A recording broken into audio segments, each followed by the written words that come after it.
Good morning, students. Here is J.K. Lakhwani, your science teacher at Scholars Public School, Javra. And today, here we are with the next part of our chapter number 12, that is electricity.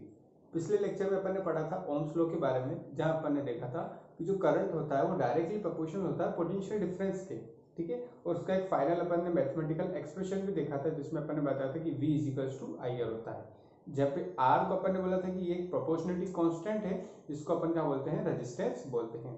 आज अपन उसी resistance के बारे में आगे पढ़ेंगे। तो resistance की बात करें तो रेजिस्टेंस क्या होता है? It is the property of substance, किसी भी सब्सटेंस की वो फंडामेंटल प्रॉपर्टी जिसकी वजह से क्या होता है, वो फ्लो ऑफ चार्जेस का ऑब्स्ट्रक्ट करता है, ठीक है। अपन ने देखा है करंट कैसे कंस्टिट्यूट होता है, due to flow of charges. अच्छा, चार्जेस फ्लो हो रहे हैं, उससे करंट कंस्टिट्यूट हो रहा है। तो उन फ्लो ऑफ चार्जेस में जो ऑब्स्ट्रक्शन लाता है, जो प्रॉपर्टी ऑब्स्ट्रक्शन लाती है, मतलब उन्हें फ्लो होने से रोकती है, उसी प्रॉपर्टी को अपन क्या बोलते हैं, रेजिस्टेंस बोलते हैं। It is the fundamental property of substance because of which it obstruct the flow of charges through them, ठीक है।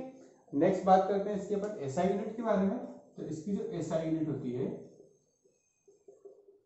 वो होती है ओम, ठीक है। इसे रिप्रेजेंट करते हैं अपन एक सिंबल से, जिसको अपन बोलते हैं ओमेगा, ठीक है। इस सिंबल से अपन इसे रिप्रेजेंट करते हैं, नाम क्या है इसका, ओम, ठीक है। तो रेजिस्टेंस देख लिया अपन ने, इसकी अपन ने एसआई यूनिट देख ली। अब बहुत बार ऐसा पूछा जाता है कि डिफाइन 1 ओम। 1 ओम कितना होगा, इसे डिफाइन करना है। तो 1 ओम अपन कैसे डिफाइन करेंगे? तो एक चीज अपन ने देखी, जो पिछला अपना लेक्चर था उसमें अपन ने देखा था कि जो V होता है वो होता है V = IR, ठीक है। तो R की वैल्यू यहाँ से क्या आ जाएगी, V/I, ठीक है। इतना तो क्लियर है। अब अपन बोल रहे हैं कि रेजिस्टेंस कितना है, 1 ओम है। तो ये रेजिस्टेंस 1 ओम कब होगा, जब पोटेंशियल डिफरेंस भी 1 ओम हो जाए और वहां पे करंट भी कितना हो जाए, 1 एम्पीयर हो जाए। तो उसी को अपन क्या बोलेंगे, 1 ओम रेजिस्टेंस। तो कैसे डिफाइन करेंगे इसे अपन? 1 ohm is defined as the resistance of a conductor having potential difference of 1 volt across its two ends provided 1 ampere of current flows through it। जब पोटेंशियल डिफरेंस जो होगा वो 1 वोल्ट होगा और करंट अगर 1 एम्पीयर वहां से फ्लो कर रहा है, तो अपन बोलेंगे कि जो रेजिस्टेंस है वो कितना है, 1 ओम, ठीक है। तो इस तरीके से अपन क्या करते हैं, 1 ओम को डिफाइन करते हैं। अब नेक्स्ट अपन देखते हैं कि ऐसे कौन कौन से फैक्टर्स हैं जो रेजिस्टेंस को अफेक्ट करते हैं, ठीक है। तो वो चीज भी देख लेते हैं अपन क्या क्या होती है। तो जो नेक्स्ट है अपने पास factors affecting resistance of a conductor. कोई कंडक्टर है, उसमें कौन कौन से फैक्टर है जो उसे अफेक्ट करते हैं, ठीक है। तो जो सबसे पहला फैक्टर आता है अपने पास वो है लेंथ ऑफ द कंडक्टर, ठीक है। Length of the conductor, length of the conductor कैसे अफेक्ट करती है रेजिस्टेंस को? तो ध्यान रखना, रेजिस्टेंस is directly proportional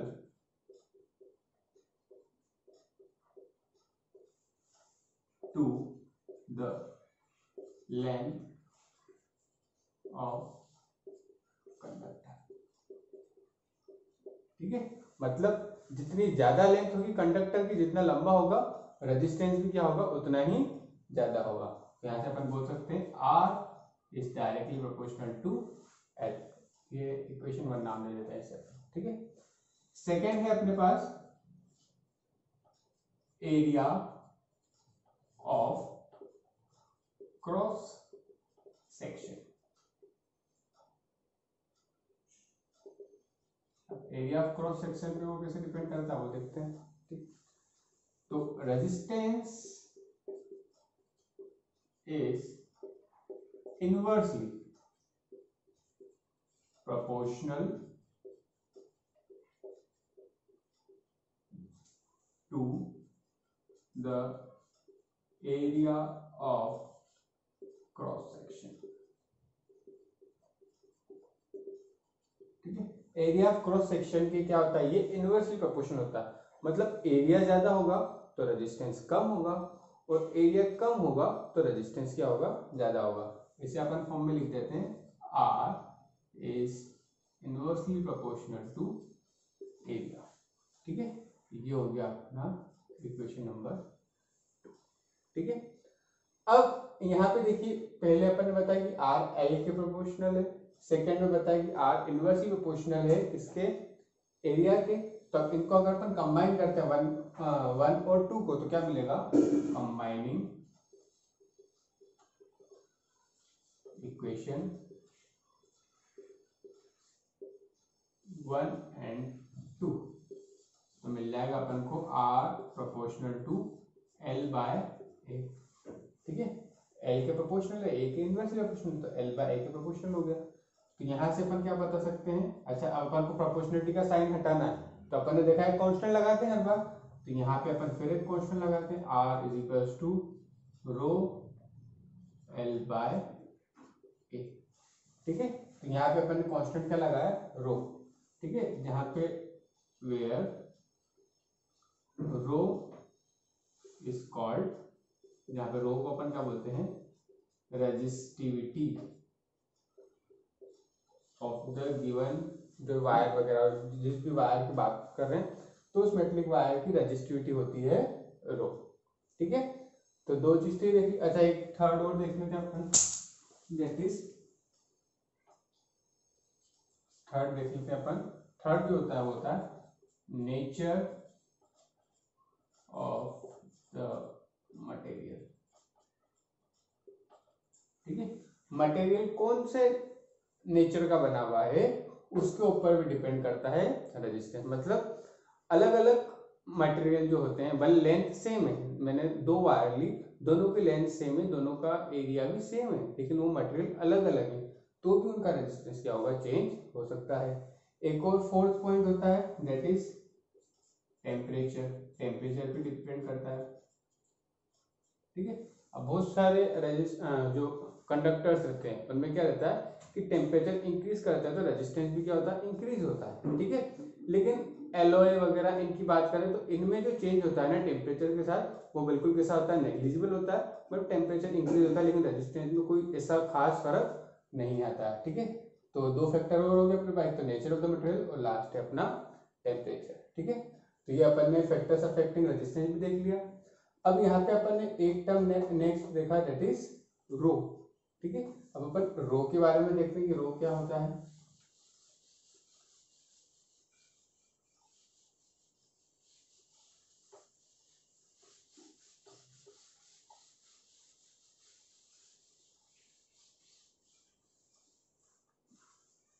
जिसे अभी अपन ने क्या बोला था, रेजिस्टिविटी।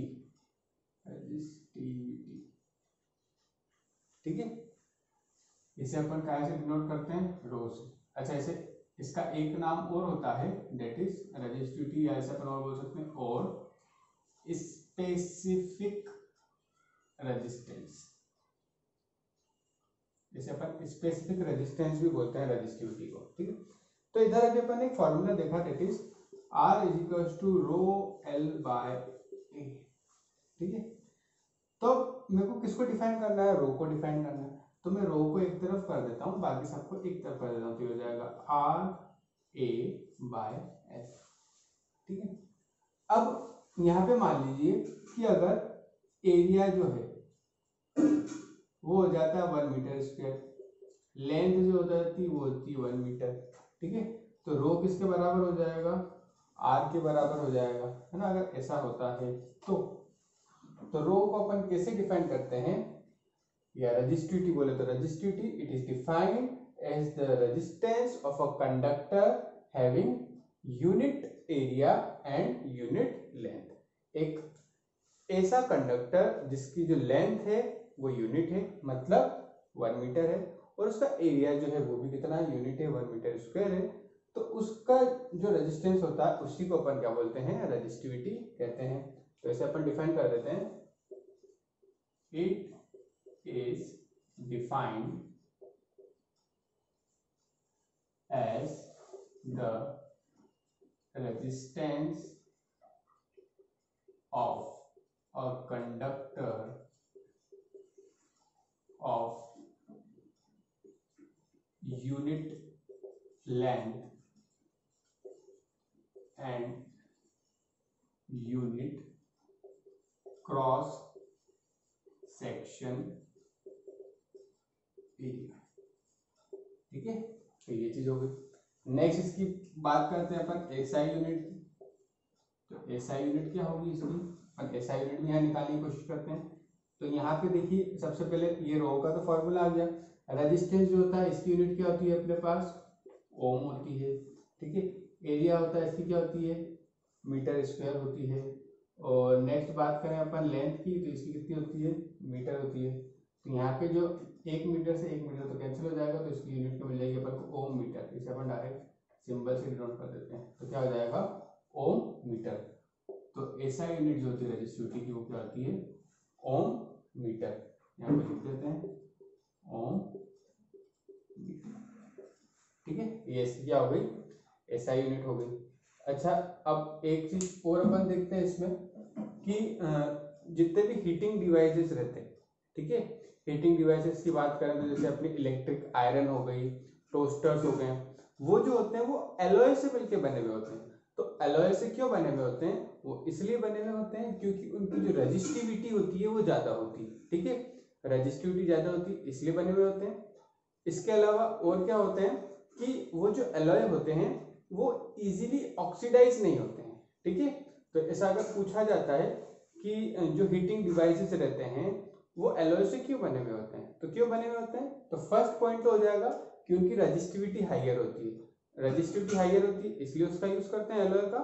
और दूसरा क्या होता है कि उनका जो अपन बोले वो ऑक्सीडाइज जो होते हैं वो इजीली नहीं होते, वो ऑक्सीडाइज होते ही नहीं है, इसलिए क्या करते हैं अपन उन्हें उनका यूज करते हैं। ठीक है, तो आज के लेक्चर में इतना ही। Thank you.